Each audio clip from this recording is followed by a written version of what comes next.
Halo, assalamualaikum warahmatullahi wabarakatuh. Jumpa lagi di channel Caka Otomotif Zone.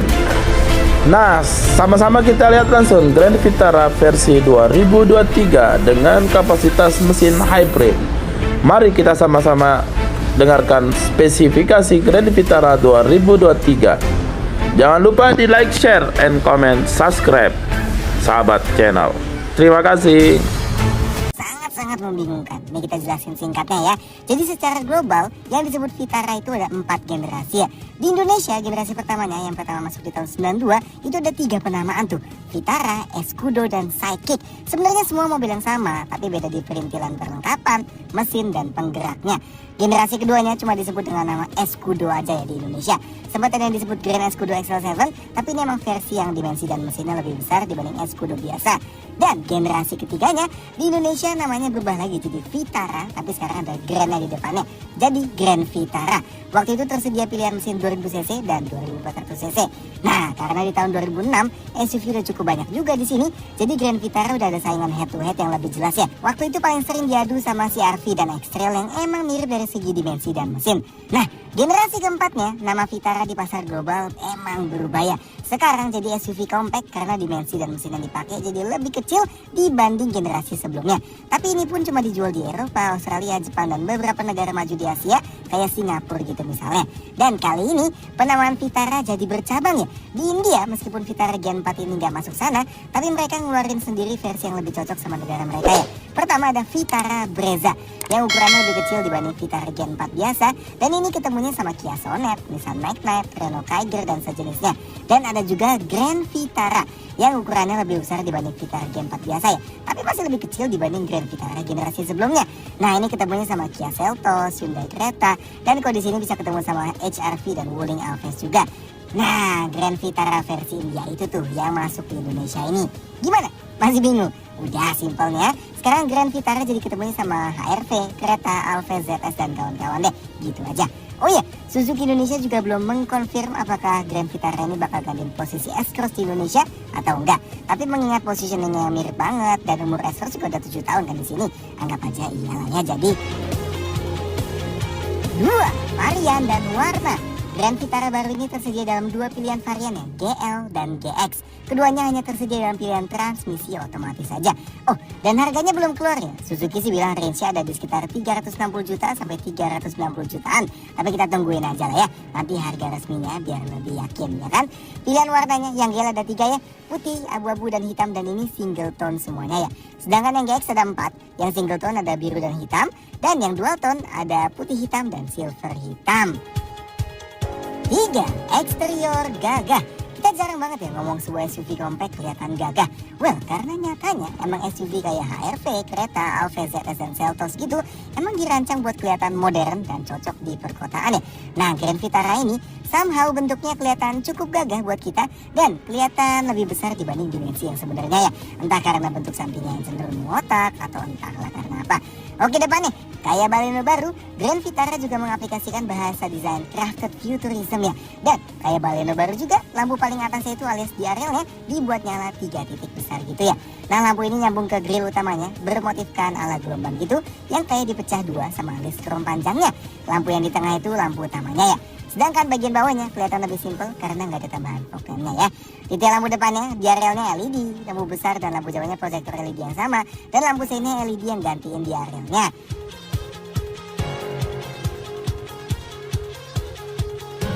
Sampingnya kelihatan banget nih ya, bagian depan dan belakang yang tegak vertikal banget gitu. Ini nih yang menurut kita tadi bikin kesan gagahnya dapat banget meskipun dia sebuah SUV compact. Bawahnya ada cladding plastik hitam tapi ukurannya masih sewajarnya. Varian GX ada list chrome di bawah jendelanya, sedangkan di pilar C-nya bagian bawah dan atapnya kayak dipecah sama panel silver gini supaya kelihatan floating roof-nya mungkin ya. Velgnya kedua varian 17 inci, tapi yang varian GX dibuat dual tone gini dengan ban 215/60R17. Detail lainnya ada roof railnya, handle finish warna body, dan spion yang varian dual tone dihitamin gini juga ya. Belakangnya, nah ini bagian favorit kita nih. Bentuknya mengotak banget dan bagian atasnya ada lampu dan housingnya yang full membentang dari kanan sampai kiri. Terus di bawahnya baru nih ada emblem Grand Vitara gitu di tengahnya. Keren sih ini ya. Di ujung kiri kanan bawahnya ada housing lampu tambahan lagi yang memperkuat kesan lebarnya. Ini isinya lampu sein dan lampu mundur ya. Dan bumper paling bawahnya dapat panel silver yang cukup besar juga. Detail lainnya, knalpotnya sembunyi di sebelah kanan bawah sini. Antenanya pakai model sirip hiu dan ada emblem hybrid ini yang bikin kebanyakan orang ngira dia bisa jalan pakai motor listrik dan baterai doang, padahal enggak ya. Detail lampu belakangnya, lampu malamnya LED, lampu remnya LED, lampu sein dan lampu mundurnya masih halogen ya.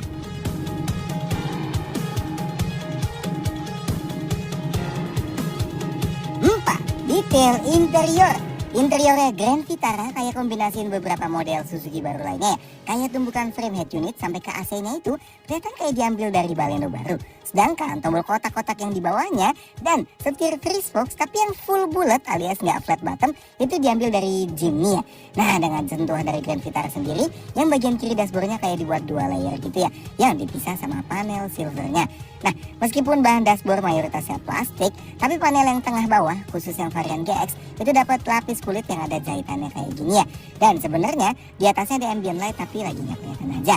Setirnya juga dilapis kulit ya, sedangkan yang nyitarin tuas transmisi dapat panel piano black. Tapi sayangnya tempat buat sandarin paha kita nggak dapat lapis kulit juga. Bentuk lekukan pintunya cukup unik nih, kayak naik turun gitu. Yang paling atasnya plastik, tapi yang tengah sampai ke buat sandaran tangan ya dilapis kulit yang ada jahitan-jahitannya. Dan panel speaker di paling bawahnya juga bentuknya unik tuh ya. Pintu belakangnya juga persis kayak gitu ya, dengan lekukan unik yang naik turun. Paling atasnya plastik, tengah sampai ke sandaran tengahnya dapat lapis kulit. Bentuk joknya cukup keren nih, supportnya kelihatan tebal banget dan lekukan bagian atasnya asik ya, kayak kompleks gitu. Varian GX dilapis kulit sintetis ya, yang tengahnya ada bahan perforatednya. Jok belakangnya juga persis ya, tengah-tengahnya ada bahan perforatednya dan pinggir joknya ada jahitan putihnya. Detail lain di dalam, lampu kabinnya yang GX modelnya gini ya, yang depan ada 2 dan halogen. Lampu kabin yang di belakang halogen juga ada di kiri dan kanan gini.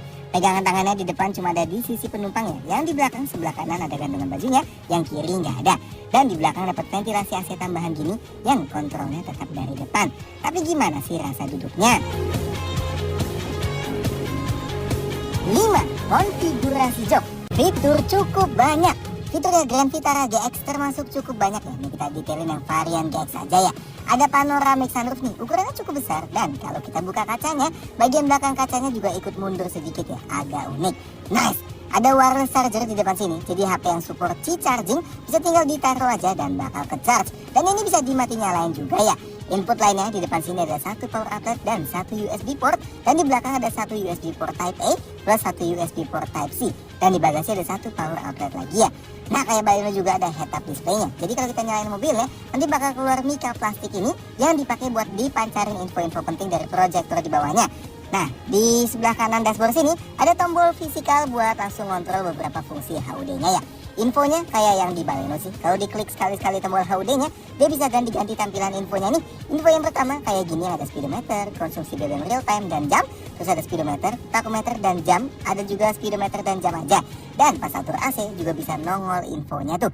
Ketinggian dan brightness-nya bisa diatur dari tombol di sebelah kanan tadi ya. Dan di MID juga ada pilihan buat mati nyalain beberapa infonya. Lanjut, lampunya otomatis. Nice. Wipernya intermittent variable ya. Setir kiri ada buat pengaturan volume dan extract. Di bawahnya ada buat teleponi dan voice command. Yang setir kanan ada cruise control buat set kecepatan konstan. Dan ada pedal shiftnya ya buat ganti gigi secara manual. Spion tengahnya elektrokromatik nih. Jadi kalau kena silau dari belakang bakal otomatis meredup ya, biar silaunya berkurang. Spionnya lipat elektrik ya pakai tombol ini. Dan bisa kelipat otomatis pas kita kunci mobilnya. Dan bakal kebuka lagi pas kita nyalain mesinnya. AC-nya tetap auto climate control alias kita set suhu berapa. Dan nanti kipasnya bisa nyesuaiin buat sampai suhu itu ya. Suhu paling dinginnya 17,5 derajat Celcius, paling panasnya 32,5 derajat alias ada heaternya. Tentunya ada buat arahin angin ke kaki dan ke atas juga. Dan ada defroster kaca depan dan defogger kaca belakangnya. Dan di belakang ada ventilasi AC-nya ini ya, yang ada 2 flap buat atur ke kiri kanannya, tapi 1 ventilasi buat atur vertikalnya. Tentunya yang belakang ini baru nyala kalau AC depan dinyalain ya. Kuncinya gini nih, yang mengotak kecil. Tentunya ada passive close entry-nya. Jadi kalau mobilnya kekunci dan pintu. Tapi ini bisa diatur dari MID buat langsung buka semua pintu sekali klik start stop mesinnya. Instrumen clusternya mirip kayak di Baleno, R3 dan XL7 ya. Analog tapi dengan MID full color kecil di tengahnya ya. Di kanan atas ada temperatur, di bawah kanan ada odometer, trip A dan trip B yang ganti-gantinya pakai tombol yang di kiri atas ini.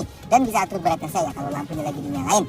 Menu utamanya ada layar BBM rata-rata dan real time, plus sisa jarak berkendara, layar sejarah konsumsi BBM, dan layar sejarah kecepatan rata-rata dan total jam berkendara, terus layar idling stopnya, terus ada jam dan kalender, layar indikator G atau arah gerakan mobil, layar torsi dan tenaga real time, layar gas dan rem real time, layar sistem mild hybridnya, dan layar kosong. Nah kalau di layar kosong ini kita tahan lama, tombol yang sebelah kanan nanti bakal masuk ke menu settingsnya. Isinya bisa ganti-ganti satuan unit, bahasa, kapan konsumsi BBM bakal ke reset, satuan temperatur, ngeganti karakter sensor parkir kalau naik trailer, ngeganti kalau buka kunci cuma sisi driver doang atau langsung semua pintu, dan atur bunyi bip-bipnya, mati nyalain one touch triple turn signal, mati nyalain ambient light dan settings brightness-nya, mati nyalain guide me light alias welcome light dan follow me home, mati nyalain alarm, atur idling stopnya mau standar, lebih lama nyalanya atau lebih sebentar, dan di display item ini bisa ganti-ganti warna mobil di MID-nya ini ya. Set kalendernya mau tampil gimana, set sejarah konsumsi BBM dan Gmeter mau ditampilin gimana, idling stopnya mau ditampilin atau enggak, dan indikator sensor parkirnya mau ditampilin atau enggak. Animasi di MID bisa dimati nyalain juga dan bisa masuk ke menu setting setup displaynya. Head unitnya akhirnya setelah entah terakhir kali kapan Suzuki bawa head unit bawaan alias bukan aftermarket ya. Punya varian GX 9 inci dan ada tombol-tombol kapasitif di bawahnya. Ada Apple CarPlay dan Android Auto wireless nih. Jadi kita bisa munculin interface yang familiar sama HP kita tanpa perlu sambungin kabel. Jadi nanti pakai aplikasi kayak Apple Music, Spotify, Google Maps, Waze dan lain-lain. Nice. Nah menu yang di kiri atas ini isinya ada data kecepatan rata-rata secara lebih detail, konsumsi BBM lebih detail, dan energy flow sistem mild hybridnya. Terus ada settings yang sama kayak di head unit kayak set anti theft, set door unlock, set bunyi bip-bip mobil, set idling stopnya seberapa lama, mati nyalain one touch turn signal, bisa cek warning apa yang nyala, dan buat mati nyalain alertnya, kalau klik yang jam buat set dunia perjaman, media bisa diputar bisa dari Bluetooth dan USB, dan ini masih ada settings head unitnya juga. Sayangnya beberapa fitur yang keren di varian tinggi Grand Vitara di India kayak instrumen cluster full digital atau pendingin jok nggak dibawa ke sini ya. Atau rem parkirnya yang masih tarik manual di tangan ini juga sayang banget ya. Padahal hampir udah setiap kompetitornya elektrik dan ada brake hold-nya pula lagi. Tapi gimana menurut kalian fitur-fitur ini? 7. Safety cukup lengkap. Safety-nya Grand Vitara ini sebenarnya cukup oke, basicnya cukup lengkap. Masalahnya, hampir semua pemain di kelas ini kayak HRV, Creta, dan bahkan Alves yang di bawah 300 juta aja, itu ada fitur safety aktifnya. Dan sayangnya Grand Vitara di varian GX pun belum ada ya.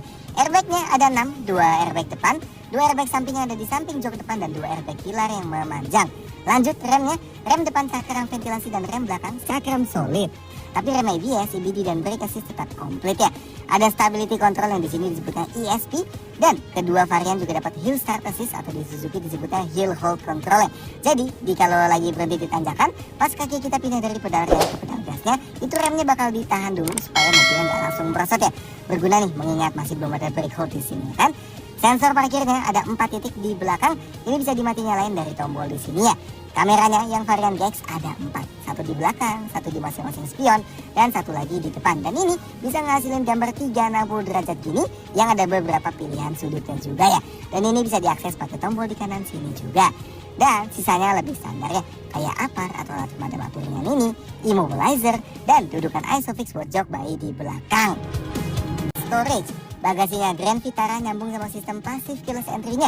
Jadi kalau mobilnya dikunci, remote-nya tinggal dikantongin, deketin mobilnya dan klik tombol kecil yang sebelah kanan dulu buat buka semua kunci pintunya, dan baru diklik tombol yang panjang ini buat, nah ini nih bagasinya, barang yang lebih tinggi.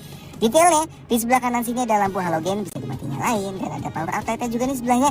Tutur bawahnya bisa sini efeknya. Dan buat luasin kapasitas lagi, jok belakang bisa dilipat pakai konfigurasi 6. Kalau yang kanan kita lihat lebih panjang sampai tetap duduk berdua di belakang. Ruang bagasi jadi lebih luas. Lantainya hampir rata sih, tapi ada gundukan sedikit aja ya, dari bagasi ke baris keduanya. Dan buat tutupnya lagi, handle ada di sebelah kanan sini. Dan semua